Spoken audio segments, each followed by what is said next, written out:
Hey guys, तो आज जो अपन करने वाले हैं that is your chapter number 6। Okay, that is accounting for bonus issue and right issue. तो आपको पता चल रहा होगा यहाँ पे दो चीज़ है, एक तो है बोनस इशू एंड एक है आपका राइट इशू, जिसकी आपको सीखनी है अकाउंटिंग। ओके, आप थियोरी वाला पार्ट ऑलरेडी लॉ में पढ़ चुके होंगे या पढ़ोगे, तो हमको जो समझना है वो है उसकी अकाउंटिंग कैसे करें अपन, वो अपन चैप्टर में समझेंगे। That is for bonus issue and right issue. Okay, obviously bonus तो आपको पता ही होगा, हाँ, जो अपने को फ्री में मिले दैट इज बोनस। जैसे दिवाली पे आपको जो एम्प्लॉय देता है दैट इज ऑल्सो बोनस ना, कि भाई अपन ने उस महीने काम तो किया है तो सैलरी तो मिलेगी, पर साथ में कुछ एक्स्ट्रा भी मिलेगा जिसके लिए अपने को काम नहीं करना है, वो अपने को मिलेगा, दैट इज कॉल्ड बोनस। तो इसी तरह शेयर होल्डर जो होते हैं ना, उनको भी क्या मिलता है, एक्स्ट्रा शेयर दिए जाते हैं विदाउट किसी चार्ज कंसिडरेशन के, उनको हम क्या बोलते हैं, bonus shares. Okay, right share के बारे में हम बाद में पढ़ेंगे, पहले हम बोनस को कर लेते हैं। देखिए छोटा सा चैप्टर है, ओके, तो हम इसको जल्दी जल्दी करेंगे, कुछ इसमें खास है नहीं बताने को। तो देख लेते हैं बोनस शेयर का मतलब क्या होता है। Bonus issue means a issue of free additional shares to the existing share holder. A company में issue fully paid up bonus share to its share holder out of. तो अब किस किस में से बोनस शेयर इशू किए जाते हैं, तो बोनस शेयर देखो, सबसे पहले तो अपना एक रिजर्व बना था। अगर आपने रिडेम्पशन ऑफ प्रेफरेंस शेयर पढ़ा है तो आपको पता होगा वहाँ पे एक CRR नाम की चीज़ बनी थी, राइट। तो जो CRR था that is called capital redemption reserve, तो वो जो था उस चीज़ का एक ही यूटिलाइजेशन होता है, वो है बोनस इशू में। तो अगर अपने पास कोई एक ही चीज़ है जो एक टाइम पे ही पहन सकते हैं, कर सकते हैं, और आज उसका टाइम है, तो क्या हम नहीं पहनेंगे क्या। अगर मैं आपको बोलूँ कि देखिए आपके पास दो तरह के कपड़े हैं, ओके, एक नॉर्मल कपड़े हैं जो आप डेली रेगुलर पहन सकते हो, एक ऐसे कपड़े जो सिर्फ एक ओकेजनली सिर्फ एक फेस्टिवल पे ही पहन सकते हो।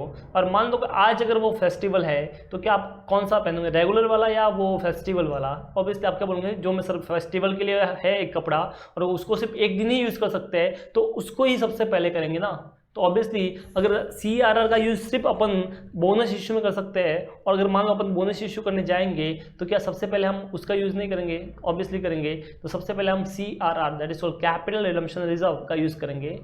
उसके बाद फिर एक ऐसे कपड़े हैं, मान लो CRR वो कपड़े तुम्हारे हो गए, पहन लिए तुमने, फिर भी तुमको दूसरे चेंज करने, दूसरा और पहनने का है।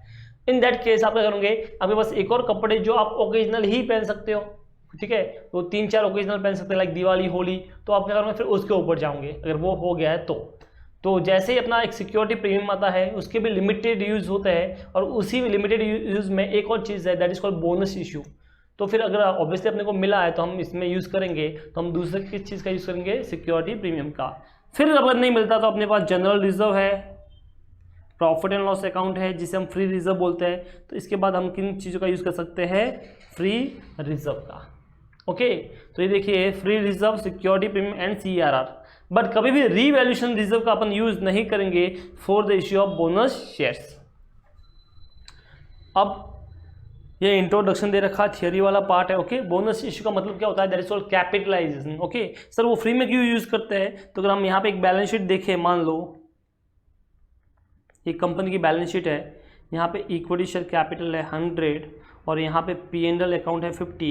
ओके, एंड यहाँ पे एक CRR ले लेते हैं 50, टोटल 200, और यहाँ पे इनके पास कैश पड़ा है 200। तो अगर देखिए वो बोनस शेयर इशू करेंगे तो क्या होगा, ये CRR कम होके इधर बढ़ जाएगा, कैपिटल तुम्हारा बढ़ जाएगा। इन दैट केस ये 50 मान लो 0 हो गया एंड दैट बिकम 150। तो क्या कैश पे कुछ फर्क पड़ा, नहीं सर, कहीं पे फर्क नहीं पड़ा। तो हमने क्या किया, सिर्फ कैपिटलाइजेशन किया है। क्या किया है, that CRR converted into equity share capital, और यहाँ पे कुछ नहीं हुआ है, असेट पे कुछ भी फर्क नहीं पड़ा है because of bonus issue of shares. तो यहाँ पे असेट पे कुछ भी फर्क नहीं पड़ेगा, सिर्फ फर्क इस पे पड़ता है, CRR या जो आपके फ्री रिजर्व रहेंगे वो कम हो जाएंगे, और क्या बढ़ जाएगा, तुम्हारा कैपिटल बढ़ जाएगा। ओके, चलो, ऑब्वियसली दैट्स गुड, बेटर है अपना किससे, डिविडेंड बांटने से, वहाँ पे कैश कम हो जाती है। बट अगर उन्हीं को अपन कैपिटलाइज कर देंगे तो अपना कोई प्रॉब्लम नहीं होगा। तो ये सब चीज़ें हैं। अब यहाँ पे देखिए कुछ चीज़ें दे रखी है, वो देख लेते हैं, यहाँ से पढ़ते हैं। Bonus issue is also known as the capitalisation of profit. Capitalisation of profit refer to the process of converting profit और reserve into paid up capital, जैसा मैंने आपको बताया। A company may capitalize its profit or reserve which otherwise are available for the distribution as a dividend among the member by issuing fully paid up bonus shares। मतलब free reserve का use करके भी कर सकते हैं। If the subscribe and paid up capital exceed the authorised share capital as a result of bonus issue. अब देखिए यहाँ पे क्या बोल रहा है कि अगर मान लो आपकी ऑथराइज कैपिटल यहाँ पे पहले 100 ही थी, कितनी थी 100, ऑथराइज कैपिटल कंपनी का 100 थी, और जैसे आपने बोनस इशू किया ये ऑथराइज कैपिटल देखिए यहाँ पे ये जो आपकी इश्यूड कैपिटल थी ये बढ़ गई, 150 इज मोर देन 100 ना, तो ऑथराइज कैपिटल से ज़्यादा हो गया अपना इश्यूड कैपिटल। तो ये बोल रहा है in that case if the subscribed and paid up capital exceed the authorised share capital as a result of bonus issue a resolution shall be passed by the company at its general body meeting for increasing the authorized capital। तो क्या करना चाहिए उसको, authorise capital बढ़ाने के लिए एक resolution pass करना चाहिए, ओके, जनरल मीटिंग में। A return of bonus issue along with the copy of resolution authorizing the issue of bonus share is also required to be filled with the register of company। तो ROC में भी अपने को information देनी पड़ेगी। Anyways ये सब theory वाला पार्ट है। Provision of the companies act क्या है कि भाई ऑथराइज बाय आर्टिकल होना चाहिए, रिजर्व में से यूज़ होना चाहिए, इनमें से यूज़ होना चाहिए, ये सब चीज़ें हैं, आपको टाइम मिले तो एक बार सिर्फ गो थ्रू कर लीजिए। उसके बाद सेबी के रेगुलेशन है बोनस इशू में, वो सब ठीक है, ये सब थियरी वाला बड़ा सा पार्ट है। अब एंट्री समझ लेते हैं जो अपने को समझना है, जनरल एंट्री कैसे पास करेंगे, जनरल एंट्री कैसे पास करोगे आप लोग बोनस इशू के लिए।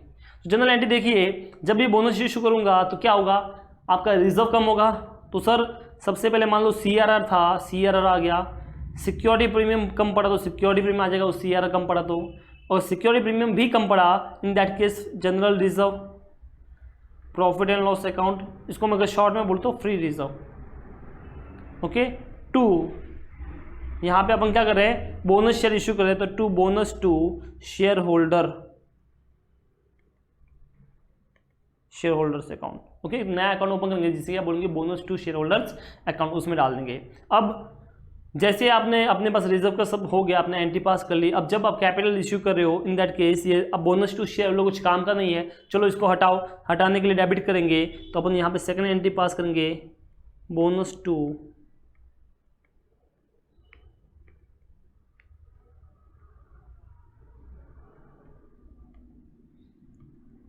Share holder account debit to share capital, जो भी आपने शेयर इशू किया वो उसका जाएगा शेयर कैपिटल अकाउंट, ओके।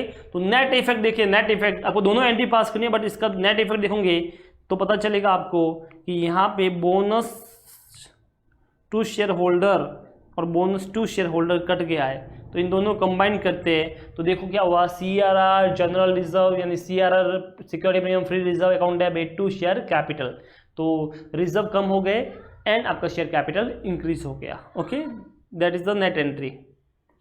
तो ये देखिए CRR सिक्योरिटी प्रीमियम जो भी सारे रिजर्व डेबिट किए to bonus to share holder and bonus to share holder to share capital, ये आपकी 2 एंट्री होगी, ओके।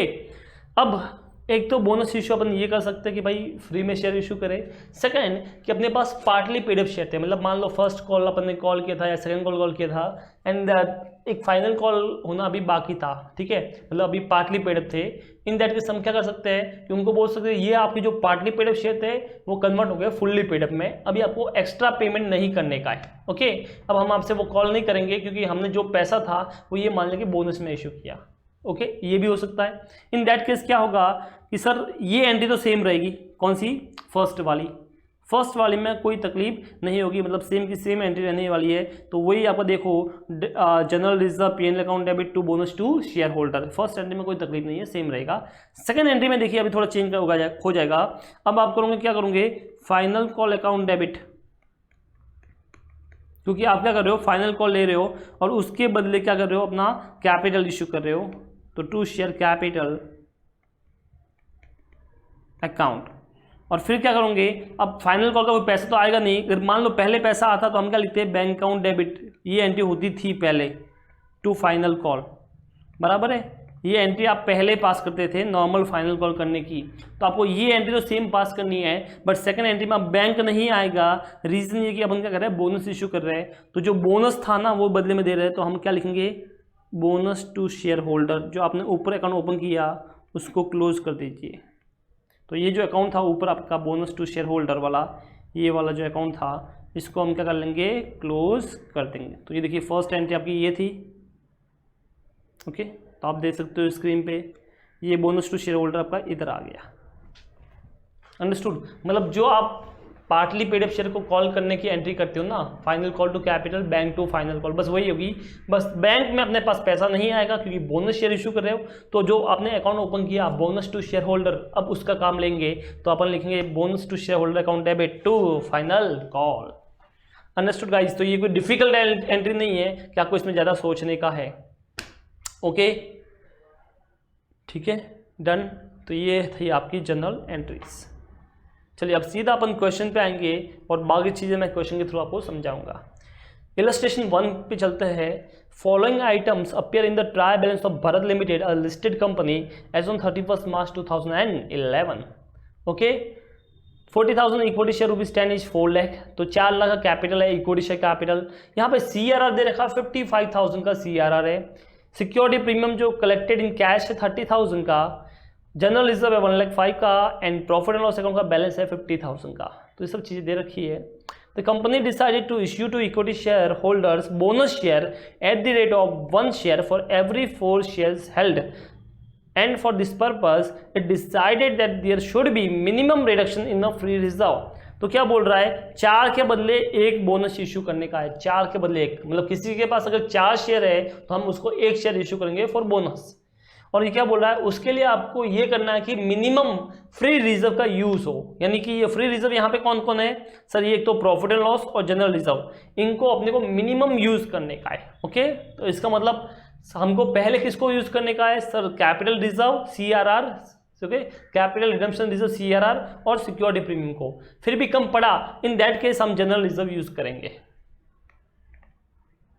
अब देखिए आपको जनरल एंट्री पूछा है, तो सबसे पहले ये देखिए, बताइए बोनस का अमाउंट कितना आएगा। तो 40,000 शेयर है, 4 के बदले 1 शेयर इशू कर रहा हूँ, 4 के बदले 1।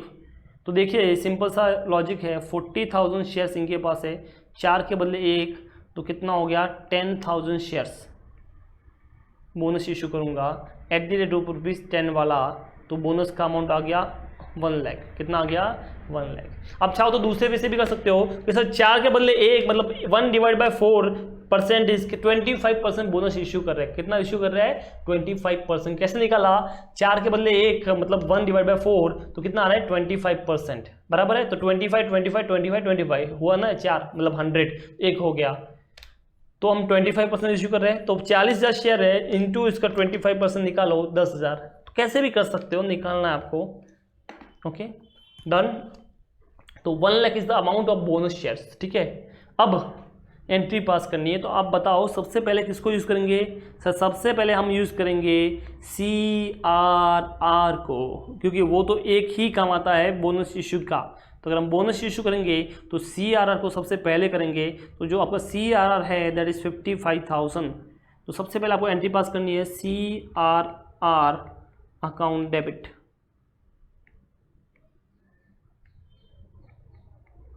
55,000 रुपीज़ का। कितना करना है 55,000 रुपीज़ का। उसके बाद तुम्हारा आएगा सिक्योरिटी प्रीमियम,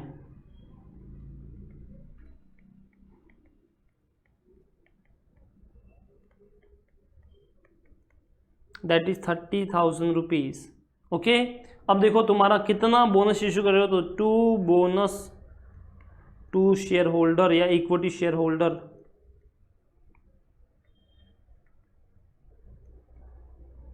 $1 लाख का इश्यू कर रहे हैं। तो अगर 1 लाख का इश्यू कर रहे हैं, 55 from CRR, 30,000 from security premium, तो कितना बच गया 15,000, 15,000। वो कहाँ से आएगा, तो सर कम पड़ रहा है, तो हम इन दैट केस हम क्या करेंगे जनरल रिजर्व का यूज़ करेंगे। तो यहाँ पे देखिए ये आपका आ गया बचा हुआ general reserve account debit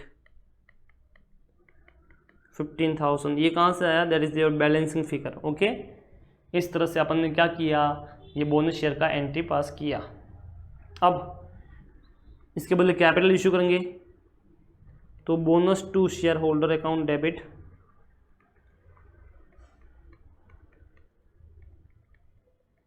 to equity share capital. Okay, आप फुल फॉर्म लिखना 1 लाख एंड 1 लाख। अब याद है ना एग्जाम में नरेशन भी आपको लिखने की है। ओके, कुछ भी लिखो बट लिख जरूर देना, क्योंकि अगर एंट्री पूछ रहा है आपको पता से 2 एंट्री हो रही है तो नरेशन कंपलसरी हो गया, तो नरेशन भी लिखिए। हाँ, अगर क्वेश्चन में बोल रखा है इग्नोर नरेशन, उस केस में ठीक है। तो ये देख लीजिए CRR account debit, security premium, general reserve 55, 30, 15, 1 lakh. Narration आ गया, bonus issue of 1 share for every 5 share utilisation by various reserve. अब bonus share holder to equity share holder, capitalisation of profit, simple. Okay, बस यही था आपका question illustration number 1। तो I hope आपको ये समझ में आया होगा। इसमें कुछ इतना था नहीं, नॉर्मल सी चीज़ थी जो आपको बड़े अच्छे से आती है। अब हम चलेंगे इलस्ट्रेशन नंबर 2 की तरफ। तो चलिए फिर देखते हैं illustration number 2। Following is the extract of the balance sheet of solid limited as on 31 March 2011। तो ये आपको ये बैलेंस शीट का एक्सट्रैक्ट दे रखा है। देखिए जरा क्या क्या है। ऑथोराइज कैपिटल 10,000, 12% प्रेफरेंस शेयर और ₹10 each, 1 lakh. 1 lakh equity share और ₹10 ईच, 10 लाख। तो आपको दिख रहा है यहाँ पे ऑथोराइज कैपिटल दे रखी है 10,000 शेयर्स है 12% के हिसाब से 1 लाख रुपीज़ का, और 1 लाख शेयर है 10 रुपीज़ के हिसाब से 10 लाख का। Okay, equity and preference share दे रखा है। इश्यूड एंड सब्सक्राइब कैपिटल दे रखा है 8,000, 12% प्रेफरेंस शेयर ₹10 ईच, 80,000 का, 90,000 equity share ₹10 each, 8 rupees paid up. तो क्या आपको यहाँ पे 8 रुपीज़ पेड अप दिख रहा है? इसका मतलब अभी भी क्या है, 2 रुपीज़ क्या है, अनपेड है, अनकॉल्ड है। अनकॉल्ड क्या बोलेंगे अपन उसको, अनकॉल्ड बोलेंगे यहाँ पे। 2 रुपीज़ अभी भी क्या है, अनकॉल्ड। ओके, उसके बाद reserve and surplus, general reserve दे रखा आपको, रिवैल्यूएशन रिजर्व है, सिक्योरिटी प्रीमियम है, प्रॉफिट एंड लॉस अकाउंट है, सिक्योर्ड डिबेंचर है। आगे देखिए क्या बोलता है। On 1 April 2011 the company has made a final call और ₹2 ईच ऑन 90,000 इक्विटी शेयर्स। तो बोला था अनकॉल था, अभी कॉल्ड अप कर लिया। 90,000 पे 2 रुपीज़ के हिसाब से 1,80,000 और कॉल्ड अप कर लिया। ठीक है, तो इसका मतलब पहले तुम्हारा कैपिटल कितना था, 7,20,000 प्लस कॉल्ड अप करने के बाद 1,80,000, तुम्हारा टोटल कैपिटल हो जाएगा 9 लाख। कितना हो जाएगा, 9 लाख। और देखा जाए तो 90,000 शेयर्स है इंटू 10 कितना होता है, 9 लाख बराबर है। आगे क्या बोल रहा है, the call money was received by 20 April 2011। 20 April को अपने पास आ गई। Thereafter the company decided to capitalize its reserve by way of bonus। ठीक है, बोनस शेयर इशू कर रही है eight the rate of 1 share for every 4 share. 1 share for every 4 share, मतलब 4 के बदले 1, जैसा अपन ने फर्स्ट इलस्ट्रेशन में किया था वैसा ही है कि 4 शेयर के बदले 1 शेयर। तो टोटल इनके पास अभी कितने शेयर्स है सर, 90,000 शेयर्स है, हमने ऊपर देखा। डिवाइड बाय 4 इंटू 1, बताओ कितने शेयर्स आ गए। तो आप कीजिए 90,000 divide by 4 into 1, I think 22,500, 22,500। Okay, ये आ गए। इंटू 10 करो तो बोनस का अपना कैपिटल मिल जाएगा 2,25,000। चलिए, show the necessary entries in the books of the company, बराबर एंट्री हम कर देंगे। And prepare the extract of the balance sheet immediately after the bonus issue, assuming that the company has pass necessary resolution at its general body meeting for increasing the authorise capital. तो उसने क्या किया है, meeting में सब authorise capital की resolution pass कर लिए हैं। तो सबसे पहले अपन क्या करते हैं, जो अनकॉल था उसकी कॉल्ड अप की एंट्री करते हैं। आपने बचपन में बहुत पढ़ा ये एंट्री, तो मैं फिर से नहीं बताऊंगा, मैं डायरेक्ट एंट्री कर रहा हूँ। क्या होती है बताओ, सबसे पहले फाइनल कॉल ड्यू करना पड़ेगा, तो हम करेंगे equity share final call account debit to equity share capital. Right, यही होती है कॉल ड्यू करने की। Equity share final call account debit to equity share capital 1,80,000 से। सर 1,80,000 कहाँ से आया, तो बेटा 90,000 शेयर्स थे, 2 रुपये एक पे अनकॉल था, तो वो हमने कॉल्ड अप किया। तो 90,000 इंटू 2 दैट इज 1,80,000। तो equity share final call account debit to equity share capital, ये रहा आपके सामने। ओके, विथ नरेशन लिख देना आप। उसके बाद पैसा आ गया अपने पास, कब आया सर, 20 अप्रैल को आया। तो हम 20 अप्रैल को फिर एंट्री पास करेंगे, bank account debit to final call, okay, to equity share final call. तो ये देखिए bank account debit to equity share final call 1,80,000। अब आपका कैपिटल कितना हो चुका है, तो सर कैपिटल अपना हो गया 7,20,000 पहले था, 1,80,000 अभी इंक्रीज हो गया, टोटल हो गया 9 लाख। अब बोनस इशू कर रहे हैं, तो बोनस मैंने बोला आपको 2,25,000 का बोनस आया है। अपने पास रिजर्व में क्या क्या अवेलेबल है देख लो जरा। तो सर अपने पास जो रिजर्व है उसमें क्या क्या है देख लेते हैं एक बार। तो अपने पास रिजर्व में क्या क्या है, सबसे जनरल रिजर्व है, revaluation reserve, security premium and profit and loss account. तो देखो हम लोग किसको पहले करना चाहिए किसको बाद में करना चाहिए वो देख लो। तो ऑब्वियसली सिक्योरिटी प्रीमियम अपने पास पड़ा है, तो सबसे पहले उसका यूज़ करो। उसके बाद जनरल रिजर्व आपका यूज़ करूँगा, रिवैल्यूएशन रिजर्व कुछ काम का होगा नहीं, तो आई थिंक इतने में काम हो जाएगा। नहीं हुआ तो देन इनके साथ P&L भी यूज़ कर सकते हो। ओके, चलिए तो हम क्या करेंगे, यहाँ पे रिजर्व यूज़ करते देखो। सबसे पहले सिक्योरिटी प्रीमियम 20,000, फिर जनरल रिजर्व पूरा 1,60,000। अपने को चाहिए 2 बोनस टू शेयर होल्डर 2,25,000, ये एंट्री हम ऑलरेडी पहले कर चुके हैं। तो बैलेंसिंग फिगर कहाँ से आएगा, P&L में आ जाएगा 45,000, that is your balancing figure. Okay, तो आई थिंक आपको ये एंट्री बड़े अच्छे से आती है, नरेशन विथ नरेशन लिखना। तो ये हो गया। अब bonus to share holder account debit to equity share capital, तो bonus to share holder account debit to equity share capital with narration आप लिख दो, खत्म। इतना ही था इसमें, और कुछ था ही नहीं। अब हमको यहाँ पे लिखना है कैपिटल बना, इसका बैलेंस शीट बनाने का है। अगर अपने को बैलेंस शीट बनाने का है तो फिर अपने को एस्टेक चाहिए, एस्टेक करना पड़ेगा, नोट्स टू अकाउंट लिखना पड़ेगा। पूरा बैलेंस शीट नहीं बना सकते, जितना इन्फॉर्मेशन है उतना बनाएंगे, मतलब सिर्फ इतना। अब जब नोट नंबर 1 करूंगा तो उसमें ऑथराइज कैपिटल लिखना पड़ेगा। ऑथराइज कैपिटल कितना है मेरा इक्विटी शेयर का, बताओ 10 लाख रुपए। दिख रहा है तुमको, ये ना हाईलाइट भी किया है। अब 10 लाख था। अब ये बताओ बोनस इश्यू के बाद तुम्हारा कैपिटल कितना हो जाएगा, पेड अप कैपिटल। तो 7,20,000 तुम्हारा पहले था, प्लस 1,80,000 का तुमने कॉल्ड अप कर लिया, तो टोटल 9 लाख का हो गया बिफोर बोनस। फिर आपने बोनस इशू किया 2,25,000 का, इसका मतलब कैपिटल कितना हो गया, तो 9 लाख प्लस 2,25,000, 11,25,000 का कैपिटल तुम्हारा हो गया है। इश्यूड एंड सब्सक्राइब कैपिटल कितना हो गया है, 11,25,000 का।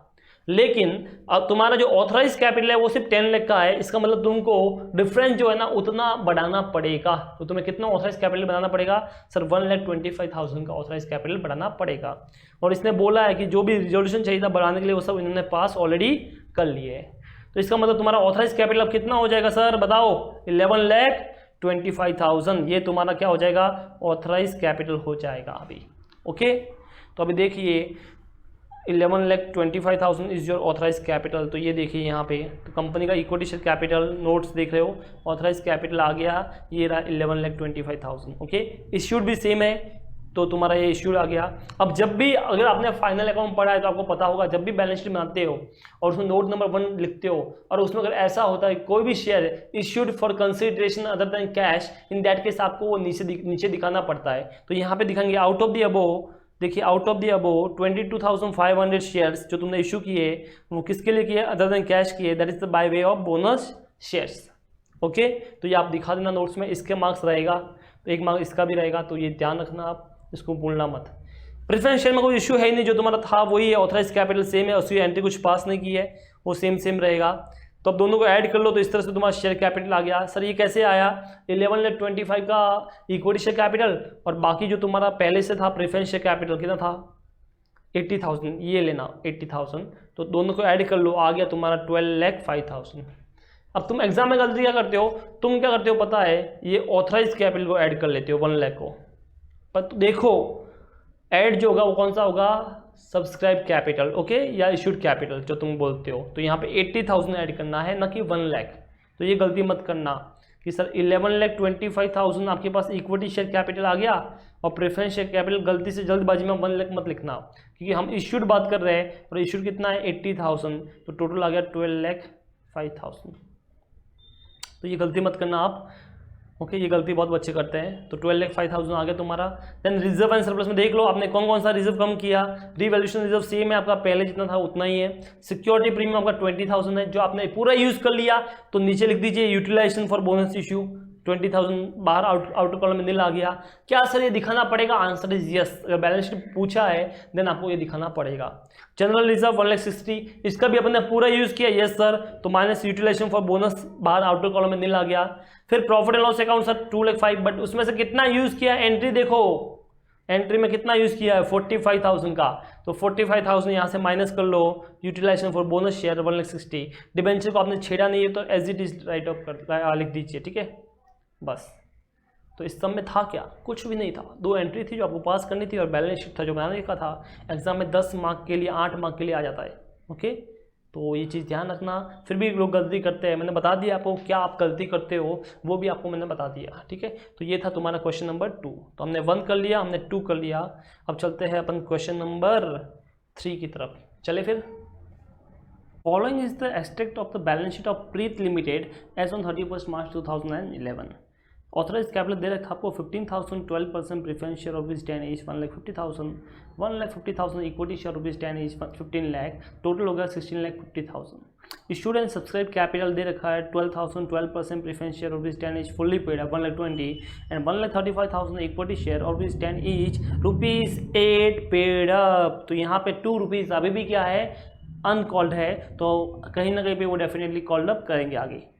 रिजर्व में सरप्लस में जनरल रिजर्व है, CRR है, सिक्योरिटी प्रीमियम है, प्रॉफिट एंड लॉस अकाउंट है। Okay, on 1 April 2011 the company has made a final call और ₹2 ईच ऑन 1,35,000 इक्विटी शेयर्स। तो जो मैंने बोला था आपको कि इन पे अभी ₹2 अनकॉल था, वो उन्होंने कॉल्ड अप कर लिया। ओके, उसके बाद the call money was receive by 20th April तक रिसीव हो गया। Thereafter the company decided to capitalise its reserve by way of bonus at the rate of 1 share for every 4 share held. Same हो गया ना, जो last ऊपर जो सम किया वैसा ही है। For necessary general entry in the books of the company and prepare the extract of the balance sheet as on 30th April 2011 after the bonus issue. तो यहाँ पे जो अपन ने ऊपर क्वेश्चन किया सेम एज इट इज वैसा ही है, तो मैं जल्दी से आपको बता देता हूँ। तो यहाँ पे देखिए सबसे पहले क्या एंट्री होगी, equity share final call account debit to equity share capital. Amount कितना आएगा, जितना अनकॉल्ड है 1,35,000 इंटू ₹2। ओके, तो कितना आ गया 2,70,000 आई थिंक, यस 2,70,000। ओके, तो 2,70,000 तुम्हारा ये हो गया। तो फिर एंट्री देख लेते हैं, ये देखिए equity share final call account debit to equity share capital और रिसीव हुआ 20 अप्रैल को, तो bank account debit to equity share final call. I think इस एंट्री में किसी को इशू नहीं होना चाहिए। ओके, तो देख लीजिए, कुछ डाउट है तो कमेंट करो या मैसेज करो। ओके, चलो बढ़िया। उसके बाद क्या करना है सर, बोनस इशू करना है। अब बताओ तुम्हारा कैपिटल कितना हो चुका है वो बता दो पहले मुझे। सर कैपिटल अपना सर हो गया, इसमें 2,70,000 और ऐड कर दो। तो मैंने बोला ठीक है जी, 10,80,000 plus 2,70,000 that is your 13,50,000। Cross verify भी करे क्या, कर लो ना सर। तो 1,50,000 इक्विटी शेयर्स थे इंटू 10, क्योंकि अब पूरा पेडअप हो चुका है, तो टोटल हो गया 13,50,000। तो ये बेटा तेरा हो गया, सामने मिल रहा है तुझे, बढ़िया। अब तू बोनस जो इशू करेगा वो 13,50,000 पे करेगा। हाँ, याद रखना, अगर आपने गलती से 10,80 पे कर दिया तो बनता ढाल अपना। तो आपको कितने पे करने का है, 13,50,000 पे बोनस 4:1। तो मैं ऐसा भी डायरेक्ट भी शॉर्टकट भी कर सकता हूँ कि 1,35,000 जो शेयर्स है डिवाइड बाय 4:1, 4 के बदले 1। तो मैं क्या करता हूँ, सीधा यही करता हूँ, 1,35 डिवाइड बाय 4:1, 33,750 ये आ गया। एट ₹10 ईच कर लो तो आ गया 3,37,500। ये क्या आ गया, बोनस आ गया। अब बताओ बोनस की एंट्री क्या होती है। सर बोनस की एंट्री बड़ी सिंपल है, हमको आती है। सबसे पहले रिजर्व यूज़ करेंगे।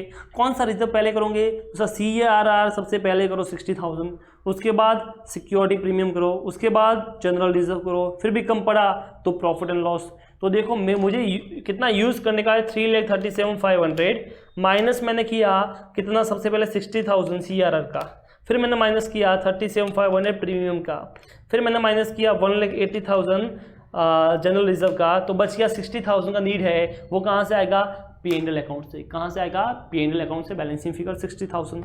तो एंट्री देख लो तुमने की हुई है बेटा, बार बार क्या बताऊँ। सिक्योरिटी प्रीमियम अकाउंट डेबिट, तो यहाँ पे सिक्योरिटी प्रीमियम सिर्फ पहले लिखा है, कुछ फर्क नहीं पड़ता, काम तो अपना हो रहा है ना।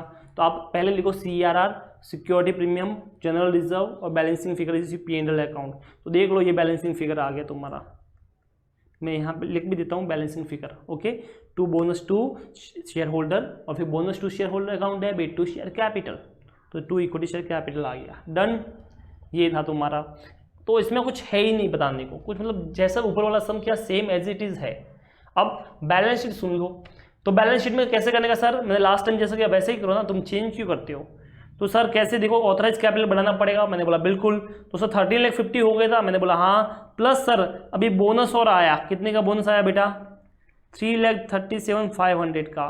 तो 13,50,000 ऑलरेडी था, प्लस 3,37,500 का बोनस आया, मतलब टोटल हो गया 16,85,500। तो कितना हो गया, 16,87,500। ये तेरा क्या आ गया, ऑथराइज कैपिटल आ गया। बस इतना ऑथराइज कैपिटल करते। ICAI 2 वे देती है, एक तो जैसे मैंने बताया अभी ऐसा करो जैसे इसने पहले वाले रजिस्ट्रेशन में किया था, ठीक है, सेकंड में एक आईसीआई एक और वे बोलती है, क्या बोलती है, जितना तुम अभी बोनस कर रहे हो ना उतना ऑथराइज कैपिटल बढ़ा दो, सिंपल वे वो बोलती है। तो पहले 15 लाख था, अभी जितना आपने बोनस इशू किया 3,37,500 उतना और बढ़ा दो, तो 15 प्लस 3,37,500 कितना हो गया 18,37,500, वो भी कर सकते हो। ऑल्टरनेटिव वे है, दोनों में से कुछ भी करो। मैं बोलता हूँ इतना झंझट मत करो, आप क्या करो, टोटल जितना इश्यूड कैपिटल तुमको दिख रहा है ना उतना क्या करो, ऑथराइज कैपिटल तक लेके आ जाओ, बस सिंपल, कुछ नहीं बोलते, वैसे ही करने का है। तो यहाँ पे देखिए ये आईसीआई ने दूसरा वे यूज़ किया है, जितना तुम्हारा पहले कितना था ऑथराइज कैपिटल से 15 लाख, कितना बोनस इशू किया 3,37,500, तो देखो कितना हो गया 18,37,500, ये दूसरा वे है। ओके, हम ये नहीं करेंगे, हम क्या करेंगे, जितना तुम्हारा फाइनली इशूड कैपिटल आ रहा है ना उतना ऑथराइज कैपिटल लेके आ जाओ, बस बात खत्म। ओके, तो ये देखिए आपका यहाँ पे आ जाएगा, वही मैंने बोला था 16,87,500। देखो ये जो तुम्हारा इश्यूड कैपिटल है ना, ये वाला कौन सा इश्यूड, दोनों नहीं, सिर्फ इक्विटी का, इतना ही ऑथराइज कैपिटल लेके आ जाओ, तो इतना ही सेम ऑथराइज कैपिटल तुम यहाँ पे लिख देना और यहाँ पे आ जाएगा। ओके, बाकी प्रेफरेंस शेयर तो सेम का सेम है, प्रॉफिट एंड लॉस अकाउंट का जो बैलेंस बच गया वो आ गया, बस इतना ही था इसमें। सर कहाँ पे लिखा है आपने जो बोला, मैंने बोला इधर देख, ये देख क्या लिखा है, It has to be ensured that the authorized capital after bonus issue should not be less than the issued share capital। ये बस इतना बोल रहा है कि इतना आप चेक करना कि कहीं बोनस इश्यू के बाद तुम्हारा ऑथराइज कैपिटल बोनस जो अपना इश्यूड कैपिटल है उससे कम ना हो जाए, इसीलिए तो हम बढ़ा रहे हैं, including bonus share. In all the practical problem the authorise capital may इधर be increase by the amount of bonus issue.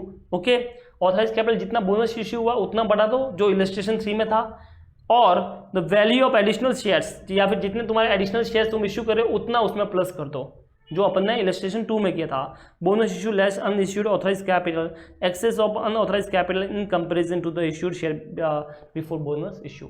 तुमको इतना नहीं पढ़ने का, तुमको एक ही मेथड फॉलो करने का है, चाहे तुम नीचे वाला करो या ऊपर वाला करो, जो तुमको मर्जी है वो करो, सिर्फ किसके लिए, ऑथराइज कैपिटल के लिए, और किसी के लिए तुमको कुछ नहीं सोचने का है, बाकी सब सेम फंडा है। तो ये था तुम्हारा इलस्ट्रेशन 3, और इसके साथ तुम्हारा बोनस इश्यू हो गया खत्म, बस इतना ही था बेटा बोनस इश्यू। बोनस इश्यू में और कुछ है ही नहीं, इतना ही, ये 3 चीज़ें ही है, तो हमने देख लिया अच्छे से, बस इतना ही था। ओके, तो इसमें अगर किसी को डाउट है बोनस इश्यू में तो कमेंट करो, मैसेज करो, जो तुमको सही लगता है वो करो। ओके, चलिए फिर अब बात करेंगे अपन राइट शेयर की। ओके, नाम से ही पता चलता है that is the right for the share holder. अब किन शेयर होल्डर की हम बात कर रहे हैं, तो आपको बता दूं यहाँ पे हम बात कर रहे हैं एग्जिस्टिंग शेयर होल्डर की, क्योंकि एग्जिस्टिंग शेयर होल्डर्स यानी ऐसे शेयर होल्डर जो ऑलरेडी अपनी कंपनी में शेयर होल्डर है उनकी हम बात कर रहे हैं। ठीक है, तो होता क्या है, मैं अगर शॉर्ट वे में आपको समझाऊं कि सर उनको राइट देना क्यों जरूरी है, क्यों कंपनी देती है, तो मान लो मेरी कंपनी में एक शेयर होल्डर है जिसका नाम है अंबानी जी। ठीक है, तो ये अपने अंबानी जी है। ओके, इनके पास अपनी एक कंपनी है जमूरा लिमिटेड। ठीक है, अपनी कंपनी है, इसके पास टोटल 1 लाख शेयर्स है। जमूरा के कितने शेयर्स है, 1 लाख टोटल इक्विटी शेयर्स है। अंबानी जी के पास टोटल 51,000 शेयर्स है। कितने शेयर्स है, 51,000। ओके, इसका मतलब बताइए क्या अंबानी जी अपनी कंपनी को कंट्रोल कर रहे हैं? यस, 51,000 शेयर्स आराम से सब इनके काम पे ही चल रहा है। ओके, अब क्या हुआ, दूसरे शेयर होल्डर चाहे मिलके वे तो भी कुछ नहीं कर सकते, क्योंकि मेजोरिटी तो इनके पास है, अंबानी जी के पास है, तो अंबानी जी जो मर्जी है वो करते हैं। अब जरा सुनना हुआ क्या, कंपनी ने राइट्स और शेयर इशू किए, सपोज को 50,000 शेयर्स और इशू किए, तो और अंबानी जी को तो बताया ही नहीं। ठीक है, उनको पता ही नहीं चला, तो वो कोई काम में बिजी थे, उनको पता ही नहीं था, तो अंबानी जी को कुछ पता नहीं है, शेयर इशू के 1,50,000 और वो किसी और ने ले लिए। तो पहले जो इनका परसेंट था देखो 51,000 1 लाख पे बराबर है, तो 51% था। बट जैसे ही शेयर इशू हो गए तो अब टोटल शेयर कितने हो गए बताओ, इनके पास 51,000 ही है, लेकिन नीचे का फिगर बदल चुका है, नाउ दैट बिकम 1,51,000 into 100। तो बताइए 50,000 डिवाइड बाय 1,51,000 परसेंट, तो देखा जाए तो 33.11%। ये अभी अंबानी जी का क्या हो गया है, शेयर का परसेंटेज हो गया है। इन दैट केस देखिए उनके पास से पूरी पावर चली गई और उनका शेयर होल्डिंग 50% से कम हो गया। तो अब अंबानी जी बड़े दुखी है, क्या बोलते कंपनी को, अरे यार तुमको शेयर इशू किए तो बोले हमको पैसे चाहिए थे, तो अरे मैं था ना, तुम मुझे बोलते ना, मैं तुमको पैसे दे देता, तो तुम मुझे शेयर ऑफर करते तो कम से कम मेरा परसेंटेज तो नहीं गिरता, मैं क्या करता उसको शेयर को ले लेता। ऐसा अंबानी जी ने बोला। तो ये सही बात है कि नहीं, तुम ही बताओ। सही बात है सर, ऐसा ही होना चाहिए। तो क्या होता है, जब भी कंपनी शेयर इश्यू करेगी ना, क्योंकि उसको फंड का रिक्वायरमेंट होगा, तो कंपनी लॉ बोलता है कि आपको वो शेयर्स पहले जो आपके एग्जिस्टिंग शेयर होल्डर है ना, पहले उनको ऑफर करो, ताकि अगर वो ले लेंगे तो उनका जो पैटर्न है शेयर होल्डिंग का वो ऊपर नीचे नहीं होगा। ओके, तो उन्हीं शेयर को क्या बोलते हैं, राइट शेयर। तो अपन कंपनी जब भी शेयर इशू करेगी सबसे पहले किसको करेगी, एग्जिस्टिंग शेयर होल्डर को। ओके, और उनको नॉर्मली क्या होता है, थोड़ा सा कम प्राइस पे इशू किया जाता है, that is called discounted price. Reason कि ऑब्वियसली उन्होंने उस टाइम पे पैसा देता जब कंपनी को फंड का रिक्वायरमेंट था, तो आज थोड़ा सा एज कंपेयर दूसरों से थोड़ा सा कम पैसा लिया जाए, तो इसके लिए इसको राइट इशू को अपन डिस्काउंट प्राइस पे कंपनी इशू करती है। आई थिंक यहाँ तक आपको क्लियर होगा। ये बेटा पूरा थियोरी वाला पार्ट है, तुम पढ़ लेना। ओके, ये जो मैंने बताया वही तुमको यहाँ पे समझाया गया है। ओके, तो ये सब तुमको दे रखा है, इसमें बहुत सारा थियोरी वाला पार्ट है, तो आप चाहो तो टाइम मिले तो पढ़ लो, अदरवाइज छोड़ भी सकते हो। अब एंट्रीज क्या होती है, एंट्रीज बड़ी सिंपल है। एंट्रीज को भी शेयर इशू करने की जो नॉर्मल एंट्री होती है ना, बस वही एंट्रीज है यहाँ पे। तो शेयर इशू करने की नॉर्मल एंट्री क्या होती है सर, तो सिंपल है sir, bank account debit to equity share capital, बस एक ही एंट्री नहीं है यहाँ पे, कोई फर्स्ट कॉल फाइनल कॉल नहीं होता, ऑब्वियसली सीधा साथ में पैसा मंगा लिया जाता है। तो bank account debit to equity share capital, अगर प्रीमियम भी कह दो तो टू सिक्योरिटी प्रीमियम, बस। तो ये देखिए, bank account debit to equity share capital, bank account debit to capital to security premium, बस इतना ही है। तो एंट्री में तो कुछ है ही नहीं सर, मतलब क्या है इस चैप्टर में। तो मैंने बोला यहाँ पे दो चीज़ें अपने को करनी जरूरी है, वो है एक तो है एक्स राइट प्राइस, जो एग्जाम में तुमको पूछेंगे, एक है वैल्यू ऑफ द राइट। तो यहाँ पे एक तुमको निकालना पड़ेगा एक्स राइट प्राइस, और एक तुमको निकालना पड़ेगा वैल्यू ऑफ राइट। दो चीज़ें यहाँ पे पूछते हैं। ओके, वैसे तो आईसीआई ने यहाँ पे एक फार्मूला दे रखा है, अपने को भी एग्जाम में फार्मूला ही लिखना पड़ेगा, बट उस फार्मूले को पहले अपन लॉजिकली समझेंगे, उसकी बात करेंगे। ओके, तो यहाँ पे मैं एग्जांपल ले लेता हूँ, चलो। अब एग्जांपल में कैसा है कि कंपनी ने क्या किया, राइट इश्यू किया। ओके, किनके लिए, 1 शेयर फॉर every 4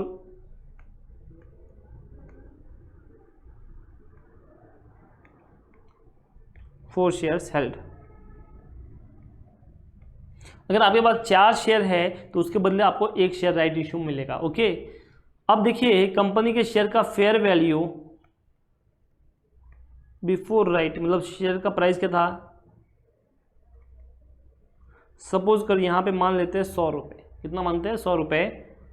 ओके, अब यहाँ पे आपको चाहिए एक्स राइट प्राइस, यानी कि राइट इशू के बाद कंपनी के शेयर का प्राइस क्या होगा। ओके, इसको कभी कभी कम राइट प्राइस भी बोलते हैं। ठीक है, चलिए, तो अभी अपने को देखने का है कि कैसे अपन निकालेंगे ये वाला प्राइस। चलो उससे पहले एग्जाम्पल समझते हैं अपन। ओके, तो तुमको समझ में आ जाएगा मैं क्या बोलना चाहता हूँ। तो क्या हुआ, एक बार मैं और दर्शन सर, तो ये तुम्हारे दर्शन सर है,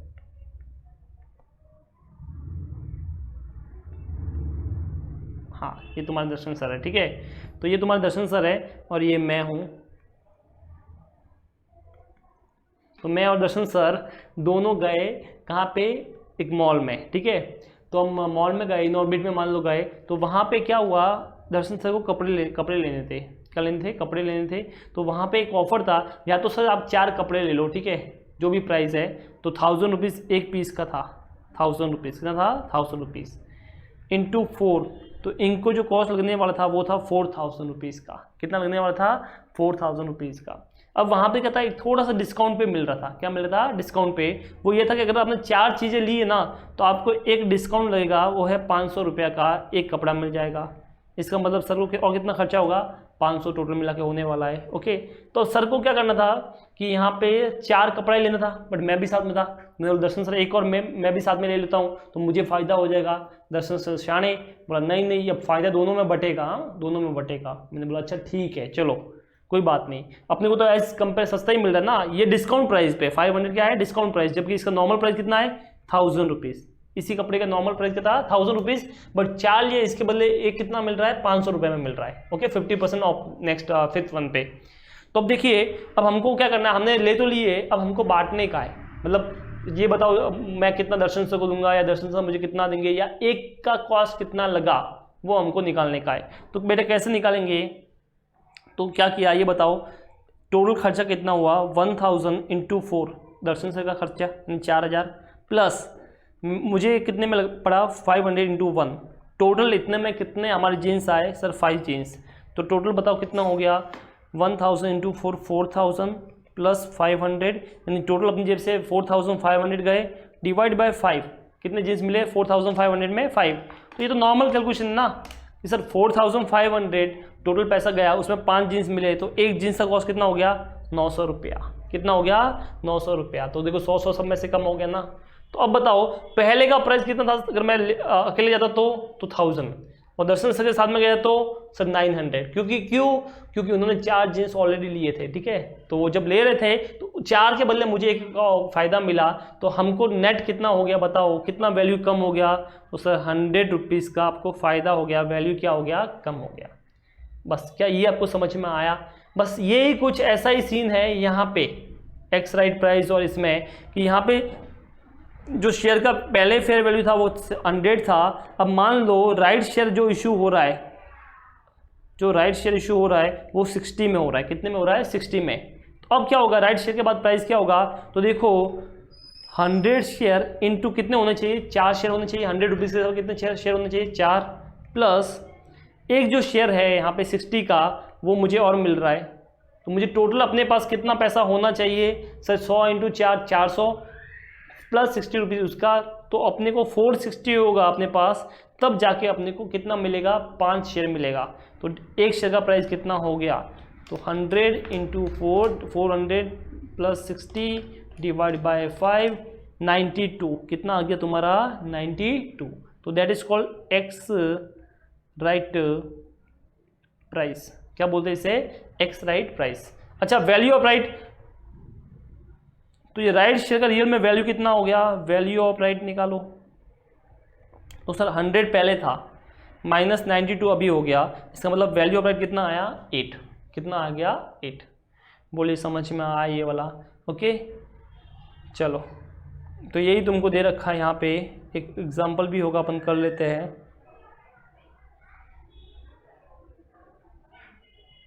या सपोज करो ये है इलस्ट्रेशन 4 देख लेते हैं।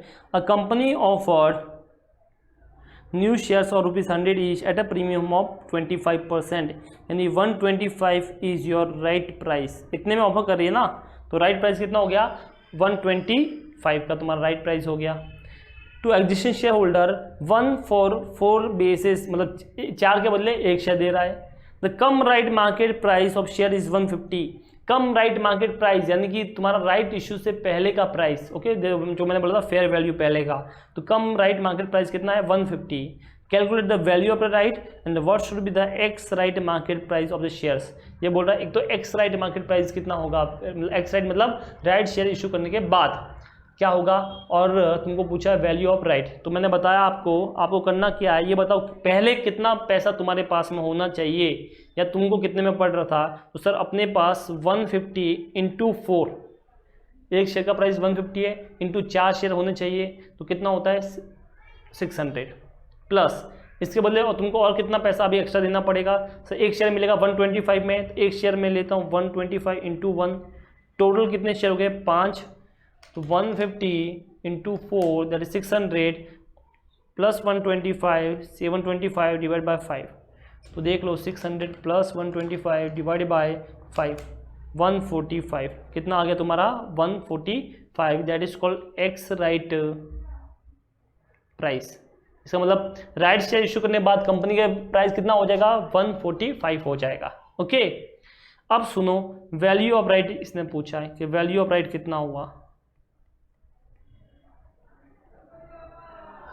तो वैल्यू ऑफ राइट तो बड़ा सिंपल है, क्या है कि जो पहले प्राइस था 150 उसमें से जो आपका प्राइस है 145 माइनस कर लो, तो 5 तुम्हारा क्या हो गया वैल्यू ऑफ राइट, बस और कुछ नहीं है यहाँ पे, अंडरस्टूड। तो ये देखिए आपको दे रखा है यहाँ पे सॉल्यूशन 145 जैसे अपन निकाला और तुम्हारा ये आ गया, क्या आ गया वैल्यू ऑफ राइट। तो फॉर्मूले में अगर बोले तो कैसे लिखोगे, cum right value of the existing share, इसको अपन क्या बोलेंगे कम राइट वैल्यू, ओके क्या बोलेंगे cum right value, plus right share price issue तो राइट शेयर इशू प्राइस कितना हो गया 125 divide by existing shares plus right number of shares, यानी दोनों को टोटल किया तो 5 ये तुम्हारा आ गया। अब वैल्यू ऑफ राइट कैसे निकालेंगे, cum right value of the shares minus ex right price, तो ये तुम्हारा क्या आ गया वैल्यू ऑफ राइट। बोलिए यहाँ तक समझ में आया, किसी को डाउट है तो बोल सकता है। तो एक्चुअली ये क्या है, एक्स राइट प्राइस क्या तुम्हारा पता है, बस ये तुमको सिंपल सा पूछ रहा है कि भैया राइट शेयर इश्यू करने के बाद अपना प्राइस कितना होगा। ओके, ये तुमको पूछ रहा है, यानी ये तुमको पूछ रहा है कॉस्ट पर शेयर कितना हुआ। क्या पूछ रहा है, कॉस्ट पर शेयर कितना हुआ आफ्टर राइट इश्यू। तो तुमको क्या बोलने का है, देखो सर पहले इतना शेयर था, इतना वैल्यू था, तुमको इसके बदले इतना और पैसा देना पड़ेगा, तो टोटल इतना हो गया डिवाइड बाय इतना तुम्हारे पास शेयर्स है तो एक का वैल्यू इतना आ गया। सेम वो दर्शन सर वाला एग्जांपल याद रखना आप, और कुछ मत करना कि भाई तुम दर्शन सर ने कितना खर्चा किया, इतना किया, मैंने टोटल इतना किया, दोनों का टोटल किया खर्चा हो गया डिवाइड बाय तो कितने हमको जीन्स मिले, सर 5 जीन्स मिले, तो एक का प्राइस कितना हो गया। ओके, अब वैल्यू ऑफ राइट क्या है, जो पहले प्राइस था और अब का price difference is called value of right. बराबर है, बोलिए समझ में आया ये वाला, अंडरस्टूड, ठीक है। चलो, तो ये था तुम्हारा राइट शेयर। अब राइट शेयर जब ऑफर करती है कंपनी तो 3 चीज़ें हो सकती है। फर्स्ट, आप एक्सेप्ट कर लो, तो मान लो आपने उसको एक्सेप्ट कर लिया तो अपने ले लिया। सेकंड, आप उसको रिजेक्ट कर लो, बात खत्म हो गई, because that is the right, अपना कोई ऑब्लिगेशन तो है नहीं। एंड द फाइनल वन क्या है कि आप उसको रिनाउंस कर दो। रिनाउंस मतलब कंपनी से एक्ट अपने को ये फैसिलिटी देती है कि क्या करो आप ये अपना जो राइट है ना ये किसी और को ट्रांसफ़र कर लो, ठीक है। तो जिसको अपन ट्रांसफ़र करेंगे ना वो वाले बंदे को वो कम प्राइस में शेयर मिल जाएगा। तो हम बेवकूफ़ तो है नहीं, हम फ्री में ट्रांसफ़र करेंगे। हम क्या करेंगे पता है, अपने को रिनाउंस वैल्यू निकालना पड़ेगा, कितने में ट्रांसफ़र करेंगे वो निकालना पड़ेगा। तो बेटा ये बता कितना तेरा वैल्यू ऑफ राइट था, 5 रुपीज़ पर शेयर। तेरे पास कितने शेयर थे, सर 4 शेयर मेरे पास थे, तो बता मैं उसके पास से कितना रुपये लेगा, 20 रुपया। कितना लेगा उसके पास से, 20 रुपया। बोलो समझ में आया ये वाला, तो दैट इज कॉल्ड रिनाउंस। क्या करना है, रिनाउंस का वैल्यू कैसे निकालोगे बताओ, फिर से बताओ। तो सर रिनाउंस का वैल्यू हम ऐसे निकालेंगे, जो वैल्यू ऑफ राइट है into number of existing shares, बस सिंपल। जितना वैल्यू ऑफ राइट आया इनटू एग्जिस्टिंग शेयर जो तुम्हारे पास बिफोर राइट थे वो वाला ले लो, तो आपको मिल जाएगा ये वैल्यू। तो ये देखिए, hence anyone desires to having a confirmed allotment of 1 shares from the company at 125 will have to pay 20 rupees। कितना पे करना पड़ेगा उसको, 20 rupees to an existing shareholder holding 4 shares and willing to renounce his right by buying 1 share in the favor of that person। तो अब सामने वाले को क्या फ़ायदा हुआ जरा बताओ। तो देखो सामने वाले को है ना जो उसकी प्राइस होगी ना बाद में वो मिलेगा, कैसे, 125 रुपये तो वो शेयर का देगा, एक शेयर का, प्लस 20 रुपये उसने जो बंद जिससे लिया उसको दिया, तो टोटल उसको कितना में पड़ा, 145 में। क्या ये शेयर का जो राइट इशू के बाद कितना प्राइस होगा, 145। वही हुआ कि नहीं हुआ। इस तरह से आप क्रॉस वेरीफाई भी कर सकते हो। क्या किया सर, फिर से बताओ, सिंपल है, कितना शेयर का प्राइस हो गया, ठीक है, मतलब कितना पे करेगा राइट शेयर का प्राइस, तो ये आ गया right share price, right price 125 plus renounce price, तो ये इसका रिनाउंस प्राइस आ गया, कितना आया 20, तो टोटल कितना हो गया 145। तो ये सेम सिमिलर होगा तुम्हारा, किसके बराबर होगा, एक्स राइट प्राइस के बराबर। ओके, तो यही होता है ना, मतलब 145 से ज़्यादा वो क्यों पे करेगा, मैक्सिमम कितना पे करेगा 145, उसमें 125 तो किस चीज़ का दे रहा है, शेयर का दे रहा है, तो अपने को कितना देगा, मैक्सिमम 20 रुपीज़ देगा। ओके, तो ये था तुम्हारा राइट शेयर। ओके, बस यही था, एंट्री तुमको पता है। एग्जाम में अगर क्वेश्चन आया तो पॉसिबली ऐसा ही आएगा जो अपन ने एग्जाम्पल किया है, ठीक है, बस ऐसा ही आएगा और कुछ नहीं आएगा। तो ये अपन बोल सकते हैं कि इस तरह से अपन ने कर लिया। तो यहाँ पे देखिए एक और अपन देख लेते जल्दी से, चलिए। तो ये क्वेश्चन है, जल्दी जल्दी कीजिए। A company has decided to increase existing share capital by making right issue to existing share holder. The company is offering 1 share for every 2 share, 2 के बदले 1 held by the shareholder.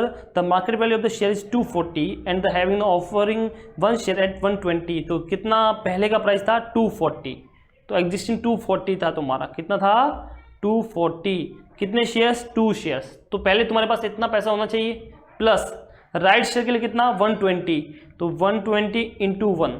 Okay, तो ये मानो दर्शन sir, ये Jujhar sir, divide by दोनों को total कितना मिला 2 + 1 3, तो कर लो कैलकुलेशन कितना आता है, 240 इंटू 2 480 प्लस 120 डिवाइड बाय 3, तो बताइए राइट शेयर के बाद प्राइस कितना हो गया 200। कितना हो गया 200।